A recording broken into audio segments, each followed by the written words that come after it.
السلام علیکم ورحمۃ اللہ وبرکاتہ۔ وعلیکم السلام ورحمۃ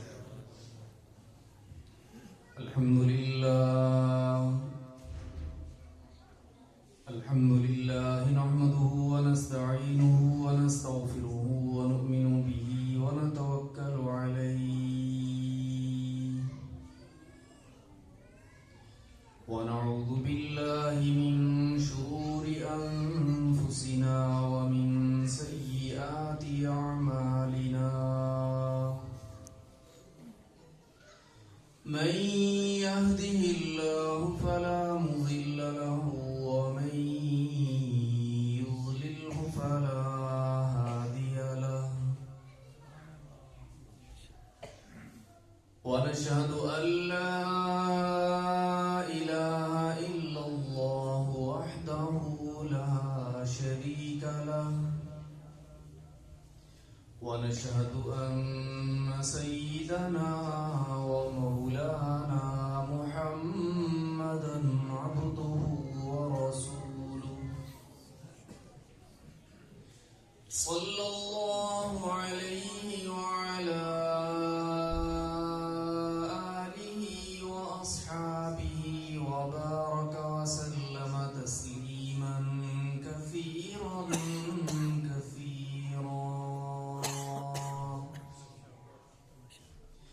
أما بعد فاستعيذ بالله السميع العليم من الشيطان الرجيم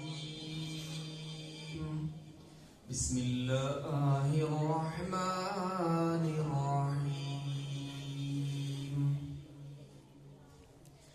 هو الذي أرسل رسوله بالهدى ودين الحق ليظهره على الدين كله وكفى بالله شهيدا محمد رسول الله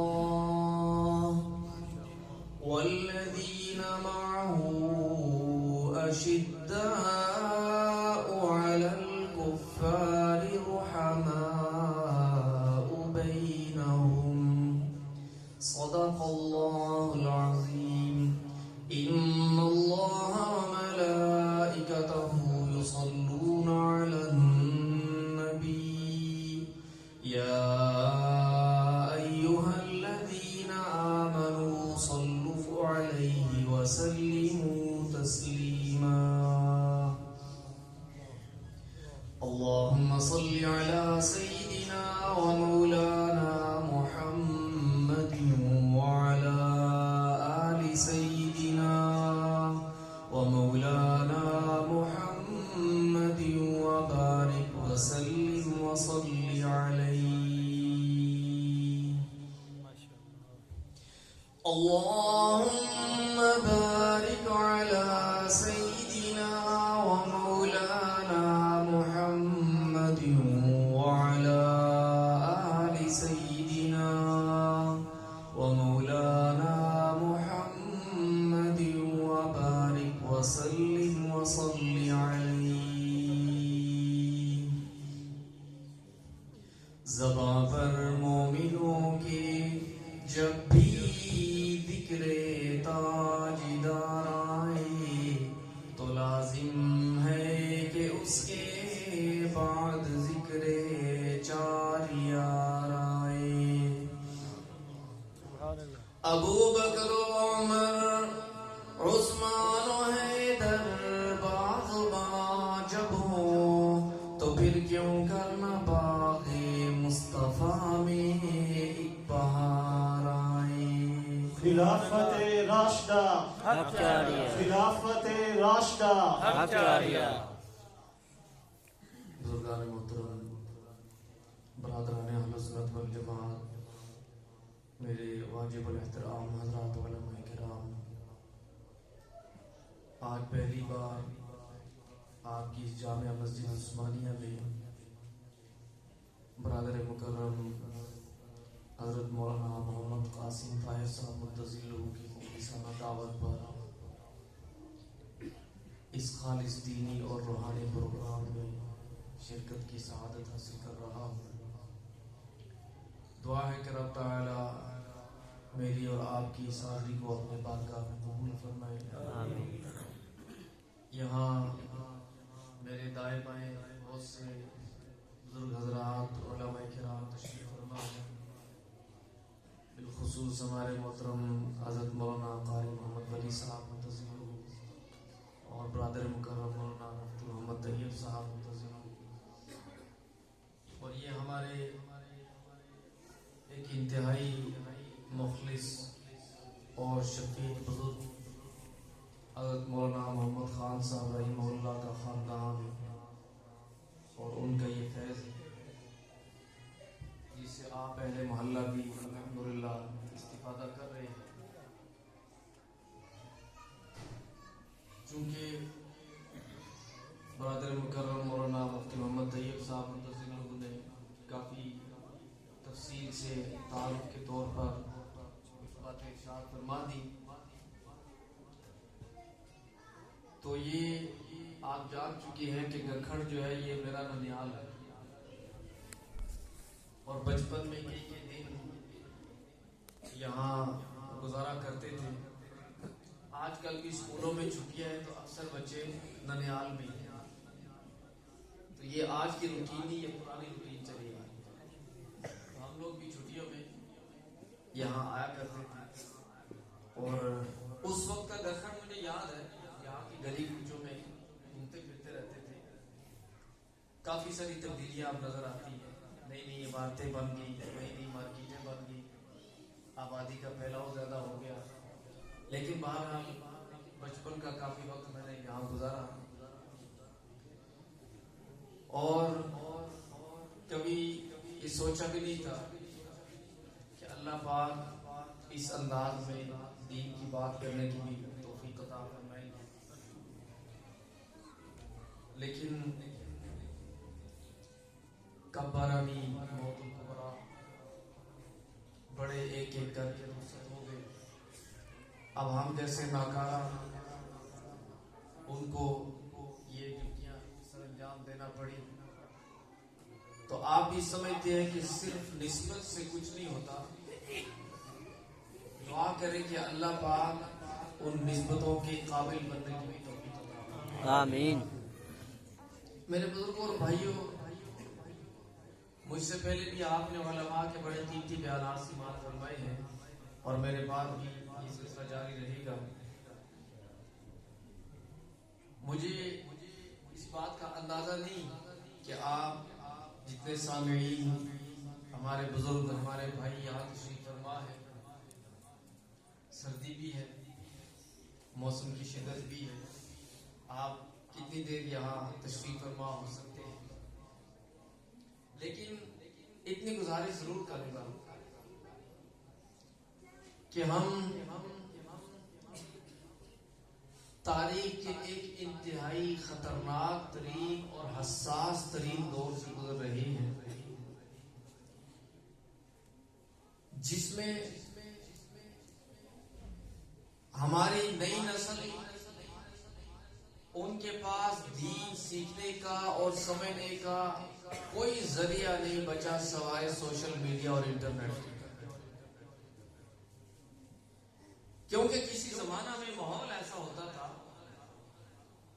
کہ گھروں کے اندر پرانے بزرگ فضول مشاغل تو ہوتے کوئی نہیں تھے، نہ گھروں میں ٹی وی ہوتے تھے، نہ کوئی موبائل ہوتے تھے، نہ انٹرنیٹ ہوتا تھا، نہ اس طرح کی اور کچھ کرنے کو کچھ ہوتا ہی نہیں تھا، سوائے اس کے بڑوں کے پاس بیٹھ کے۔ دکانیں مارکیٹیں بھی مغرب کے بعد بند، تو وہاں سے بہت کچھ دینی حوالے سے دین کی بنیادی باتیں سیکھنے کو ملتی ہیں بڑوں سے۔ نبی پاک صلی اللہ علیہ وسلم کے مبارک ارشادات پتہ چلتے ہیں، نبی علیہ السلام کی مبارک سنتیں بڑے بچوں کو بتایا کرتے تھے، فلاں کام یوں کرنا ہے، یہ سنت ہے۔ حضرات صحابہ علیہ رضوان کے واقعات سنتے، اولیاء اللہ کے حالات سنتے، بہت سارا کچھ گھر سے سیکھنے کو ملتا، اور اس کے بعد جو کچھ کمی رہ جاتی وہ مسجد میں پوری ہو جاتی۔ اب ماحول ایسا بن گیا ماحول بنا. آپ خود مجھے بتائیں, یہ جتنے بزرگ آپ دیکھ رہے ہیں نا سفید ریش, آپ ان سے پوچھ سکتے ہیں کہ ہم نے اپنی زندگیوں میں اپنے بچپن میں وہ ماحول دیکھا, ہر گھر کے اندر صبح فجر کی نماز کے بعد قرآن کی تلاوت ہوتی تھی. جو پرانے بوڑھے نانیاں دادیاں بڑے بڑے قرآن پاک موٹے موٹے حروف والے موٹے موٹے چشمے لگائے وہ صبح صبح تلاوت کر رہے ہوتے. قرآن پاک کے اوپر انگلی رکھ کے جتنا بھی حسب توفیق پڑھنے کا موقع ملتا لیکن پڑھتے تھے. اس سے کیا ہوتا تھا, گھروں میں برکت آتی تھی. آج آپ مجھے بتائیں, ہم میں سے ہر کوئی جب صبح اٹھتا ہے سب سے پہلا کام کیا کرتا ہے؟ موبائل کو. ایسا ہوتا ہی ہے جی, رات کو پتہ نہیں کس کس کا میسج آیا ہو اور پھر اسی میں جواب دینے میں 5-10 منٹ لگ جاتے جی. ایسے ہوتا ہے کہ ہر بندہ اٹھ کے موبائل والے برگوں پہ انگلی پھیرتا ہے کہ نہیں؟ تو ماحول بدل گیا نا. تو حالات نے رفتہ رفتہ ایسا پلٹا کھایا کہ گھروں کے اندر دین سیکھنے اور سمجھنے کا رواج ختم ہو گیا. پھر ٹی وی آ گئے, مختلف چینل آ گئے. میرا مقصد بھی تنقید کرنا نہیں, میں بڑے دکھ اور افسوس کے ساتھ یہ بات کرنے جا رہا ہوں. آج جس ماں نے ننھے ننھے بچوں کو دین سکھانا تھا, دینی تربیت کرنی تھی, اس بیچاری کے ڈراموں کی قسطیں نہیں پوری ہوتی. میں غلط کہہ رہا ہوں؟ اکثریت سب یہ نہیں لیکن اکثریت کی حالت. 150 چینل چل رہے ہیں, وہ نہیں تو کہیں خبریں لگا لو, وہ نہیں تو کہیں کوئی میچ لگا لو. 24 گھنٹے جان نہیں چھوٹتی ہے, کرے کیا؟ گھروں کے اندر سے دین گیا. اچھا مسجد میں بھی اب مشکل ہوگی. کیوں؟ مسجدیں تو ماشاءاللہ بہت ہوگی, پہلے کم تھی. ہر علاقے میں ایک آدھ مرکزی جامع مسجد ہوتی ہے. اب تو ہر گلی میں ہر محلے میں مسجدیں ہیں. اچھا جی, 2 نمازی آنا چھوڑ گئے مسجد میں. میں یہاں کی بات نہیں, ایک مطلقاً بات کر. پوچھا جی کیوں نہیں آ رہے؟ وہ جی آپ کا جمعہ ذرا لیٹ ہوتا ہے, وہ پیچھے والی مسجد ہے وہ جلدی کرا دیتے ہیں. تو میں نے اگر کام پہ جانا ہوتا ہے میں نے وہاں شروع کر دیے. اب مولوی صاحب پریشان ہو گئے, بندہ میرا بڑا خاص ہے, یہ جمعہ پڑھنے ادھر جاتا ہے. انہوں نے بیٹھ کے مشورہ کیا کہ جناب آج کل نمازی جو ہے بہت یہ مصروف ہو گیا, ہمارا جمعہ 1:30 بجے ہو رہا ہے, ہمیں بھی 1 بجے کرنا چاہیے. چلو جی ٹھیک ہے 1 بجے کرتے ہیں. اب ادھر بھی 1 اب نوبت یہاں تک آ چکی ہے, بعض لوگ پوچھتے ہیں کہ کون سی مسجد ہے جہاں بیان نہیں ہوتا, بس صرف خطبہ اور 2 فرض. سنتے بھی کوئی نہیں.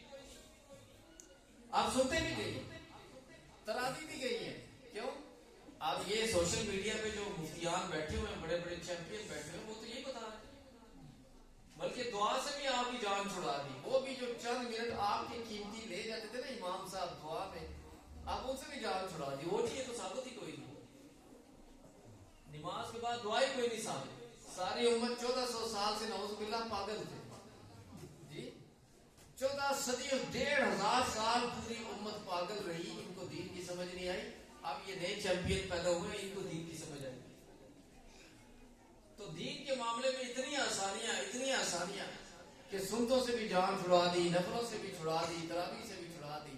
اور جی اچھا, تراویح کے بارے میں ایک نیا لطیفے میں کہہ سکتا ہوں کہ وہ جی چونکہ نبی علیہ السلام نے پورا مہینہ پابندی کے ساتھ نہیں پڑھی, تو اب ایسے ہے کہ جس دن طبیعت حشاش بشاش ہو جی, وقت بھی کھلا ہو, کہیں سے کوئی کال بھی نہ آنی ہو, کوئی خاص میچ بھی نہ ہو, تو اس دن جا کے پڑھ جائے. اب نیا فتویٰ, اب طبیعت حشاش بشاش, مجھے بتائیں طبیعت تو فرض نماز کے لیے حشاش بشاش ہوتی, پھر یہ بھی چھوڑ دیں.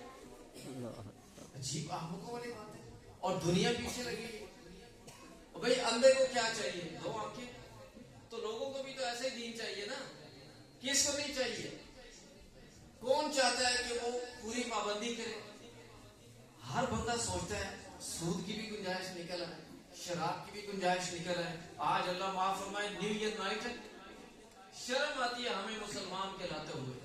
آج آپ دیکھ لیجیے گا, میں کسی کافر کی بات نہیں کروں گا, کسی غیر مسلم کی نہیں, اپنے اسلامی ملکوں میں اپنے ملک سمیت آپ تحقیق کر کے دیکھ لیں, پورا سال اتنی شراب نہیں چلتی جتنی اس رات میں چلتی, اور اس کی بھی گنجائش نکل آئے گی. آپ فکر نہ کریں. ہر چیز کی گنجائش نکلے گی، ہر جملے بھی کرنے کی ضرورت نہیں، قربانی کرنے کی بھی ضرورت نہیں، ایسے فتوے آئے ہیں۔ تو دین پورے کا پورا فارغ ہو چکا ہے، اور اصل فارغ کس نے کی؟ میں یہ بتا رہا تھا دین سیکھنے کے ذرائع کون سے تھے؟ ایک تو گھر میں تھا، وہ ختم ہو گیا ماحول۔ اچھا، دوسرا مسجد میں،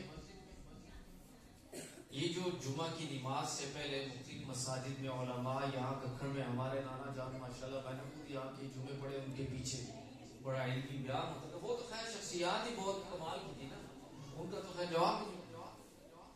لیکن یہ جو علماء بیان دیتے ہیں کیوں کرتے ہیں؟ لوگ گھڑیاں دیکھنی شروع کر دیتے ہیں، وہ جی ٹائم ہو گیا نماز کا، مولوی صاحب نکالے نہیں مکتی بھی ہے۔ کھانا کھانے بیٹھتے ہیں میرج ہالوں میں، 2 گھنٹے کھانے کا انتظار، لیکن مسجد میں بس سیکنڈوں کا حساب ہم نے رکھا، ایک سیکنڈ بھی اوپر نہ ہو۔ یہ بیان دینی بیان ہوتا ہے، لیکن اب نہیں، اب ہمیں ضرورت ہی نہیں، اور ہم چاہتے ہیں کہ دین سیکھیں اپنی مرضی سے۔ اب ٹائم بھی ہماری مرضی کا ہو، جگہ بھی ہماری مرضی کی ہو، ہمیں کہیں جا کے پابند ہو کے نہ بیٹھنا پڑے۔ مسجد میں آپ کی پابندی ہوتی ہے، موبائلوں میں ویسے بھی بیل جو گانوں والی لگائی ہوتی ہے، کسی کے موبائل میں گانا بجتا ہے، مولوی صاحب لوگ غصے سے دیکھتے ہیں، تو یہ صاحب بیچارے بھی پریشان ہوتے ہیں۔ تو ان کو چاہیے اپنا بیڈ، رات کو جب بیڈ میں جا کے لیٹ جائے، دنیا جہاں کے کاموں سے فارغ ہو جائے، پھر اگر طبیعت شریفہ کوئی آمادہ ہوئی تو کہیں سے کھول کے کسی کو نکال لیا، اسے دین کی بات سن، یہ اپنے نفس کو جھوٹی تسلی دے دی کہ نہیں میں بھی مسلمان ہوں، بڑا دین سیکھتا ہوں، بڑا قیمتی وقت نکالا میں نے دین سیکھنے کے لیے۔ کہاں نکالا؟ بیڈ میں جا کے۔ اور یہ یاد رکھے، یہ ہے کیا ہے؟ تو بازار یہ نا بھی، دنیا جہاں کی چیزیں ہیں، اس میں ساری دنیا آپ کی مٹھی میں ہوتی ہے۔ نبی پاک صلی اللہ علیہ وسلم نے فرمایا سب سے اچھی جگہ مسجد ہے اور سب سے بری جگہ بازار ہے، اور ہم وہاں دین سیکھنا چاہتے ہیں۔ میں یہ نہیں کہہ رہا کہ وہاں سارے علماء جو آ رہے ہیں وہ غلط ہیں، یا دین کی بات کرنے والے سارے غلط ہیں، لیکن اکثریت ان کا وہی دین ہے جو میں آپ کو بتا رہا ہوں۔ خاص طور پر جو اپنے ناموں کے ساتھ عالم، مولانا، مولوی، حافظ، قاری لگانا بھی گوارا نہیں کرتے، اور بنے ہوئے اسلامک اسکالر ہیں، انہوں نے تو اللہ معاف میں بڑی کر دیا دی، لیکن چونکہ باتیں ہمارے یہ جو نوجوان بچے ہیں نا ان کی مرضی کی کرتے ہیں، یہ بڑے خوش ہیں ان سے۔ اور جی کیا بات ہے، مولوی صاحب تو بڑا مشکل دین بتاتے ہیں، جی مولوی صاحب نے تو ہر چیز بند کرا دی ہے، یہ بندہ بڑا ٹھیک ہے جی، حوالے بھی قرآن سے دیتا ہے، حدیث سے دیتا ہے، بڑی ٹو دی پوائنٹ بات کرتا ہے، بڑا جناب یہ ہوگا۔ اب بھئی عجیب حیرانگی کی بات، بندہ پوچھے کہ بھئی آپ حافظ الحدیث ہیں، آپ نے ساری حدیثیں زبانیں یاد کی ہوئی ہیں، آپ کو پتا ہے کہ وہ باقی حدیثیں بیان کر رہا ہے، آپ قرآن کے مفسر ہیں، آپ کو پورے قرآن کا ترجمہ آتا ہے، یہ تو علماء کو پتا ہوتا ہے نا کہ کون بندہ کس حدیث کا کیا ترجمہ کر رہا ہے۔ اور ایسے بدبخت اللہ معاف فرمائے، اتنا دھوکہ حدیث پاک کے ساتھ، کوئی لمبی حدیث نہیں، صرف 1.5 سطر کی حدیث، صرف 1.5 سطر کی۔ میں نے ایک بدبخت کو سنا، اس نے 1 سطر سے اپنی مرضی کا مفہوم نکل رہا تھا، وہ بیان کی، باقی کی آدھی سطر اس کی مرضی کے خلاف جا رہی تھی، اس نے بیان ہی کوئی۔ کیا یہ دین ہے؟ یعنی جو اپنی مرضی کی چیزیں ہیں صرف وہ لوگوں کو بتا دی جائے، اور جو چیز اپنی مرضی کی اپنے موقف کے خلاف جا رہی ہے اس کو چھپا لیا جائے، یہ دین ہے؟ یہ بدیانتی نہیں حدیث پاک کے ساتھ؟ لیکن عوام کو کیا پتا؟ اب یہ جو نوجوان بچے اسکول، کالج میں، یونیورسٹی میں پڑھنے والے، ان کو کیا پتا کہ اس نے کس طرح کی 2 نمبری کی؟ یہ تو علماء کو پتا ہوتا ہے۔ میرے بزرگوں اور بھائیوں، اس لحاظ سے یہ بہت بڑا خطرناک بات ہے کہ نوجوانوں کو سمجھ نہیں ہوتی کہ 2 نمبری کس کس طریقے سے ہو رہی ہے، اور ہر شعبے کا بندہ وہی سمجھتا ہے کہ کیا ہو رہا ہے۔ اور دیکھیں آج لوگ علماء سے تو یہ توقع کرتے ہیں کہ جو اوصاف اور کمالات ہم حضرات اولیاء اللہ بزرگان دین میں دیکھتے تھے وہی ان علماء میں بھی نظر لیکن دوسری طرف اپنے آپ کو تبدیل کرنے کے لیے ہم میں سے کوئی بھی تیار. میں یہ نہیں کہتا کہ علماء سارے فرشتے ہیں, اللہ معاف فرمائے, انسان ہے, کمیاں کوتاہیاں ہمارے اندر بھی ہیں, ہمارے طبقے میں بھی, جو کہ نہیں ہونی چاہیے. اصلاح تو ہر کسی کو اس کی ضرورت ہے, لیکن ہم ان سے توقعات کچھ اور رکھتے ہیں اور ہمارا اپنا طرز عمل کیا ہے.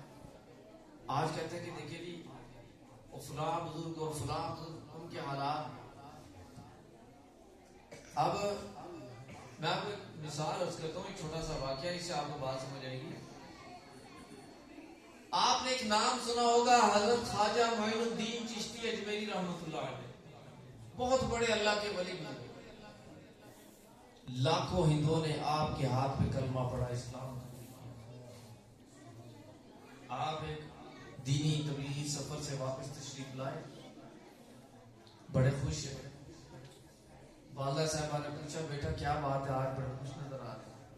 عرض کی اماں جان, اللہ پاک نے مجھ سے اپنے دین کی بڑی خدمت لی, میرے ذریعے لاکھوں لوگوں نے کلمہ پڑھا, اسلام قبول کیا. میں واز کرنے بیٹھتا ہوں, ہزاروں کا مجمع بیٹھ کر میرا واز سنتا ہے. میں اس بات پر اللہ کا شکر بھی ادا کرتا ہوں اور اس کی اس کرم نوازی پر خوش بھی ہوں. والدہ نے مسکرا کے فرمایا بیٹا اس میں میرا بھی کچھ حصہ ہے. حیران ہو کے پوچھے اماں جان آپ تو کبھی میرے ساتھ گئی نہیں ہے, آپ کا حصہ کہاں سے؟ فرمایا بیٹا جب تو پیدا ہوا بہت چھوٹا تھا, شیر خوار تھا, میں نے کبھی بغیر وضو کے تجھے دودھ بھی نہیں پلایا. سبحان اللہ. آپ اندازہ لگائیں اتنے بڑے اللہ کے ولی, لیکن وہ عمر کسی کو یاد ہوتی ہے؟ ہم میں سے کو بتا سکتا ہے کہ اس عمر میں ہم کیا کر رہے ہوتے, کون کون آتا تھا, کون جاتا تھا, اس عمر کی باتیں تو نہیں یاد ہوتی. لیکن بنیاد کہاں سے پڑی؟